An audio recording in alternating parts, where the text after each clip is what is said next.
Kujutage ette maailma ilma mineviku ja kogukonnatundeta. Päris veider, eks? Ühiskonnaõpetus ja ajalugu pole lihtsalt kooliained. Need on võtmed meie maailma ja iseenda mõistmiseks.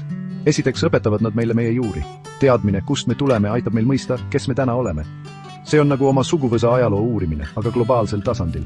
Näiteks, miks me Pärnus räägime just nii, nagu me räägime? Või miks meie rannapromenaad just selline välja näeb? Teiseks teevad nad meist paremad kodanikud.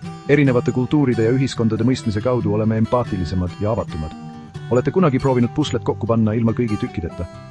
Jah, see on umbes sama. Kas teate, miks Pärnus on nii palju parke? Või miks me tähistame Haapsalu valget daami? See kõik on osa meie ühisest loost.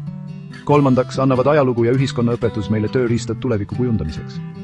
Varasemate vigade tundmine aitab meil neid vältida. See on nagu elus spikri omamine. Näiteks, kuidas saaksime Pärnut veel paremaks muuta? Mida me saame õppida minevikust, et tulevikus paremaid otsuseid teha? Seega järgmine kord tunnis olles pidage meeles, te ei õpi ainult kontrolltööks. Te avate mineviku saladusi, et ehitada paremat tulevikku. Päris lahe, mis? Valisin video kohaks terve maailma, sest ühiskond ja ajalugu ümbritseb meid kõikjal.